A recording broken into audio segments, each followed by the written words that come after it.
바울이 부활의 두 가지 중요한 측면을 다루고 있습니다. 여기 35절에 보니까 죽은 사람들이 어떻게 살아납니까?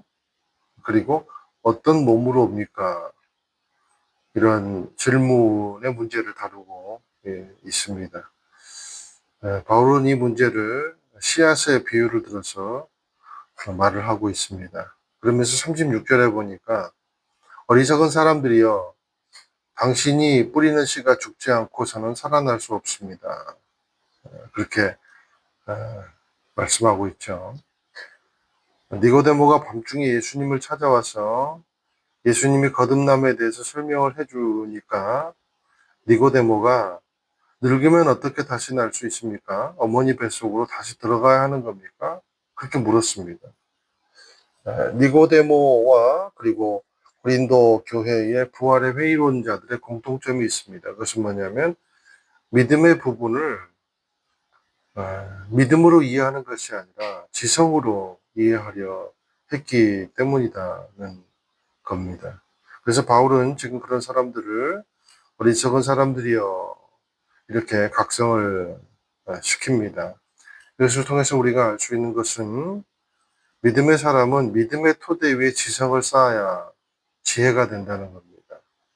물론 지식을 토대로 믿음을 쌓아야 되는 경우도 있습니다. 그러나 믿음의 삶, 우리가 삶을 믿음의 삶이라고 이야기하는 것은 믿음의 삶 위에 지식의 토대를 쌓아야 그것이 진짜 지혜가 된다라는 것입니다. 자, 당신이 뿌리는 씨가 죽지 않고서는 살아날 수 없습니다. 이렇게 말하면서 37절에 보니까 당신이 뿌리는 것은 장차 생겨날 몸 그 자체가 아니라 밀이나 다른 곡식이든지 다만 씨앗을 뿌리는 것입니다라고 말하고 있습니다. 한 알의 밀알이 썩어야 그곳에서 밀알이라는 열매가 연결게 되고 껍질이 깨져야 비로소 알이 닭이 된다. 이것은 우리가 상식적으로도 알고 있는 사실이죠. 뿌려진 씨는 성장할 때 껍질이 썩으면서 다른 형태의 식물로 자라나게 되어 있습니다. 동물도 사람도 마찬가지입니다. 눈에 보이지 않는 정자와 난자가 자라나서 길을 걸을 줄 알고 말을 할 줄 알고 학문을 논할 줄 알고 하나님을 아는 존재로 성장한다는 자체가 참 놀랍지 않습니까? 그런데 우리는 그것을 너무 당연한 지식으로 받아들이고 있습니다. 자, 이렇게 모든 살아있는 것은 성장하고 모양도 변한다는 거예요. 우리 육체도 그렇다는 거예요. 마치 씨처럼 뿌려졌지만 그것이 전혀 다른 형태의 모양으로 커지고 자라나고 성장한다는 겁니다. 42절. 부활도 이와 같습니다. 우리는 육체로 왔지만 이 육체가 썩어지면 다시 부활의 몸체로 거듭나게 되어 있다라는 거죠.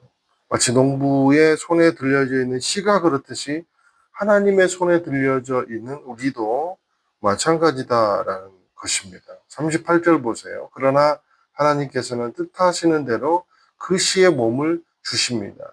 곧 각각의 씨에 각기 고유한 몸을 주십니다. 하나님께서 우리 몸에 고유함을 주시듯이 잠시 잠자고 있는 우리들을 위해서 새로운 부활의 몸체를 우리에게 선물해 주실 것이다 라는 거죠. 이것이 바로 믿는 자를 향한 하나님의 계획이고 소망이고 장차 행하실 일이다 라는 겁니다. 그러니 우리가 상식적인 눈을 조금만 뜨고 봐도 이 생태적 상식이 이해가 되지 않습니까? 그러면 우리가 조금만 믿음의 눈을 열어서 그것을 바라보면 충분히 이것을 받아들일 근거가 있다는 거죠. 그래서 바울이 유별난 이 회의론자들을 향해서 어리석은 사람들이여 라고 말하고 있습니다. 반드시 우리 몸은 하나님이 부어주시는 뜻대로 부활의 몸체로 거듭날 것을 확신하는 저와 여러분이 되시기를 예수님의 이름으로 축원을 드립니다. 자, 이어서 이제 39절부터 41절까지는 모든 육체가 다 같은 육체가 아니라는 거예요. 짐승의 육체와 사람의 육체가 다르듯이 하늘에 속한 몸들의 영광이 다르고 땅에 속한 몸들의 영광이 다르다라는 겁니다. 자연도 해가 받아야 될 평가가 칭송과 평가가 다르고 달이 받아야 될 칭송과 평가가 다르지 않습니까? 해가 받아야 할 칭송과 평가는 뭡니까? 낮에 양분을 주고 햇빛을 주고 광합성 작용을 해서 식물을 자라게 하는 역할에 대해서 평가받는다는 거예요. 달이 받아야 될 칭송과 평가는 뭡니까? 여행자들의 밤길을 지켜주고 지구의 사계절을 돌게 하는 역할을 한다라는 겁니다. 이런 말이 있더라고요. 달이 없으면 바다의 생물들이 이 산란기 때 혼란을 겪는다고 합니다.